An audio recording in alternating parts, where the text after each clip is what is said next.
I wish you a nice day. Please sit back and enjoy the content of today's video. In the previous video, we mentioned the first 8 factors and variables that are affecting our life, health, and happiness. Today, we will talk about the 7, and in the next videos, we will talk about another 22 factors and variables. Please, don't take anything in this video personally, it intends only to help. Let's start with today's first factor. Sleep. In this very tough and fast life we all experience and know it. Many of us are in a chronic deficit of sleep, or our sleep hygiene and structure of sleep are very unhealthy. Many of us are dreaming of our daily work, situations, and interactions with the people and boxing with them. We can't sleep normally, we feel tired, we want to sleep, but we feel somewhat unquenchable excited. We wake up sharply from a dream, scared and sweaty, heart beats fast. So our falling asleep, length, structure, and overall quality of sleep are not good, and our whole organism and psyche suffer. Under this type of stress, many epigenetic, neural, hormonal, and metabolical processes in the brain and body are changing in a very unhealthy way. The longer it takes, the more it damages. Under this chronic stress associated with unhealthy sleep, many people can have very bad psychophysiological and emotional health, personality changes, sleep disorders, and other diseases, not only because of their not so good sleeping regime. Because that not so good sleeping regime can be caused primarily and or secondarily by other stress factors and or unhealthy habits. There is so much important information that all of us should know about sleep and how to manage and optimize it. We will talk about that in a future video.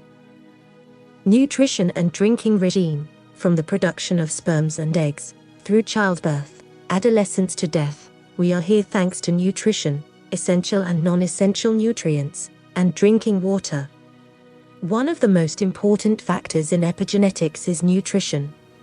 It sets our organism, organs, tissues, and cells to proper or improper functioning according to the behavior and environment of the owner. There are so many specialized issues in nutrition versus the functioning of the body that this summarizing video can't comprehend it. Let alone speak about nutritional therapy and various specific issues of nutrition. It should be clarified in many future videos, but we will see if you like what I do. Physical activity and or exercise. What is optimal? What is too little, or too much for me? Can physical activity or exercise be used as a treatment or supporting treatment for many diseases? Why and how should I regulate the frequency, amount, and intensity of the physical activity or exercise in order not to be overtrained or undertrained and feel good? Is there some change needed when my conditions of life are changing or as we age? We should also speak about all the mentioned topics in detail in a separate video, because physical activity and or specialized training are affecting all the functions and structures of the body and our mind. By the correct use of specialized training, we can set our organism and psyche so that it can adjust our health, happiness, and life, in all the imaginable aspects. But as all the mentioned factors and variables that are affecting our lives, it is very much underestimated in the practice of the life of many of us, but that is the shame and one big complex global problem. Spare time activities. As saying goes, the fire is a good servant, but a bad master. How we handle our spare time is creating further stress, or we can compensate for stress from school or work, family, overall daily living, etc. Each person can act differently. For example, one can use his spare time for nightlife, doing drugs, drinking alcohol. Another one can go for walks to nature, meditate, use positive affirmations, read self-help and motivational literature, and try to optimize each part of his lifestyle. The third one can be a very religious person and do all the things that his religion state. Results of environmentally and behaviorally induced stress of the second and third person from the mentioned example will be very different from the first one, and it will be more obvious just after a few years. Usually, many people living not controlled life as the first person from our example, seem to have all aging processes in the body on higher gears, have faster cognitive decline, and seem to be older in the face and body, compared to their more healthy living peers.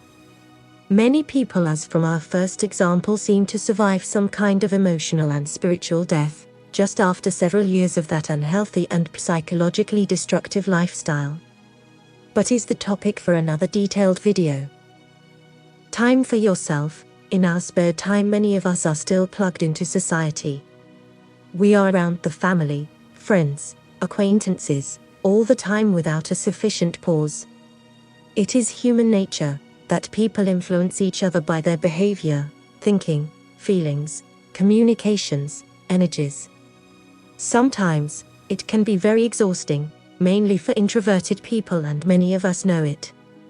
Introverted or not, all of us need to have some time for ourselves, and we should work on it, to get some time alone in our life. Our creativity and clear thinking are restored, and we feel disconnected from all the people and connected to a more healthy source. It is necessary for our mental and emotional, but also psychophysiological health. Time in the society. The better the society around us, the less is time for ourselves important. But not all of us have that luck, to have the people like this around us all the time. Many people can affect us very destructively by various never-ending demanding requests, invalidation, negative thinking, not so good thinking, feelings, energies, by setting the mind of the loser, among many other effects. So if we can, we should always choose people around us very wisely. Some people can be taken only in very small doses, others should overdose us by their presence and healthy and therapeutic interactions daily. If we all have that much luck for people like this, it will be paradise on earth. Time in nature. This point is very important, and I cannot stress it enough.